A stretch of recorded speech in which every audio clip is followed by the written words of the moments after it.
Hi, it's me again with Corel Draw Tips and Tricks. And somebody sent me a link to a video, and this is a copy, but they did it in Adobe Illustrated. And when they got through drawing it, they made individual pieces. It's going to be like a puzzle. So I just drew one real quick. They asked how you could do that in Corel. One, if you're going to cut it out of all one piece of wood, it'd be better just to use these lines, single cut lines, and make your puzzle. But if I picked out 4 different colors of a wood. What you could do is take your Smart Fill tool, and let's set our nudge. Let's see what this thing is. 10 inches. Let's set our nudge factor on 11. Take the Smart Fill tool, and let's just fill this in and nudge it down. Now we have individual pieces. Let me move this out of the way for just a second. And let's go left click, right click. Now we have individual pieces. So that's how that was done with the Smart Fill tool. The Smart Fill tool just creates a new object. Well, let's finish the puzzle. Let's Control D and then get this part where it's got a 2-sided arrow. Holding down the control button, it'll mirror it.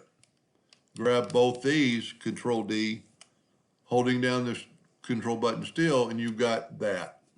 So if you were going to cut these out of, let's say, 4 different kinds of wood to make this puzzle, you know, like a mahogany and a walnut and maybe a maple, all you have to do, there's a couple ways you could do this.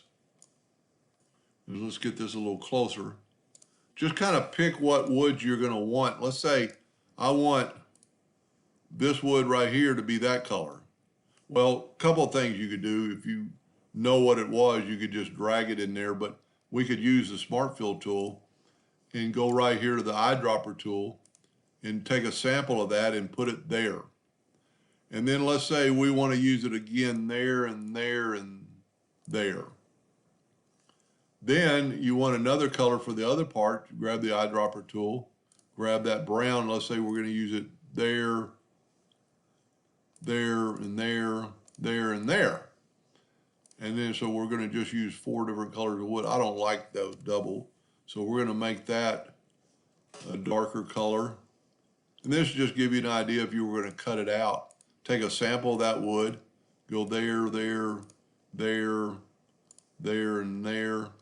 And then the last color, take your Smart Fill tool, grab the eyedropper tool, and you don't have to use the eyedropper tool. Let's see, I haven't used this one yet. So we're going to put it there, there, and there. So now you have what your pattern, and that's not very attractive, but you have your pattern for your wood, and if it's going to be the same on the other side. So we only use the yellow for that piece,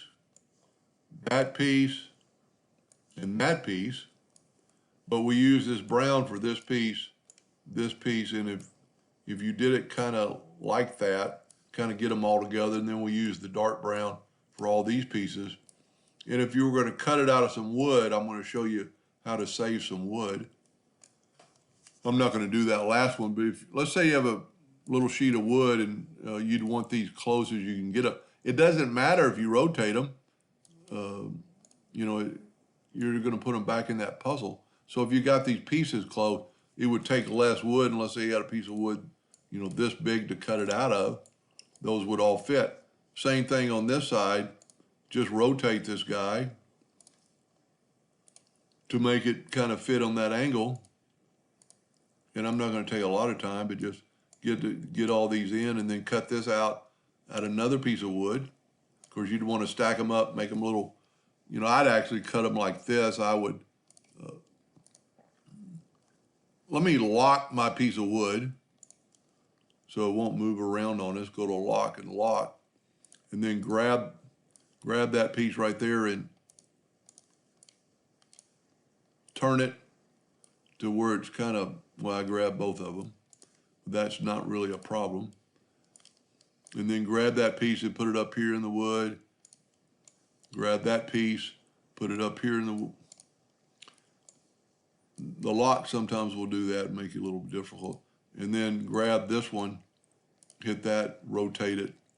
So you're saving wood Its expenses like veneer wooded right now, and I would actually even move them all up, and you'd save the rest of the wood. And just do that, and then cut them out and put them in that puzzle. Now, to make a real puzzle, what I would do is I would want a border around this puzzle. Let's take away the black fill real quick, or the fill. So we just got lines. And don't forget to double click on your pen tool and make that a hairline.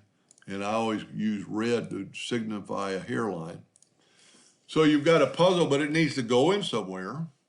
So what I would do is, one, let's just reshape the puzzle. Let's make it 10 by 30. Okay? They're individual pieces, like they were still. Let's do this. Let's group it together for a second. Control G and group it together. And let's move this guy off the page.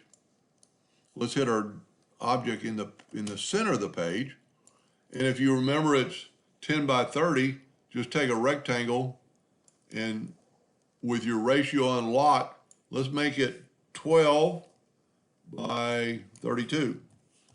And then hit P. That way you have a border around your puzzle. Now you would need to cut out this center part, but if you cut it out like it is and not individual pieces, if you're not going to cut it out like we did here, you still need let me just show you kind of this. Let's move this out of the way. This is going to be a blank piece of wood. So I would actually take and make a duplicate of that and put it to the side. That's going to be your backing for the puzzle.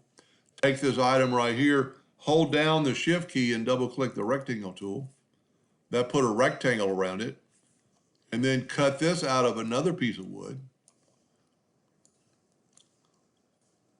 And then let's go ahead and turn this into a wood color. Whoop, have to use the Smart Fill tool just to get that edge.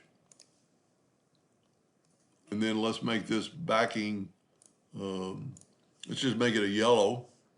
And then when you take this frame and put it and glue it on top of that, that's what it's going to look like. The yellow is going to be the backing piece.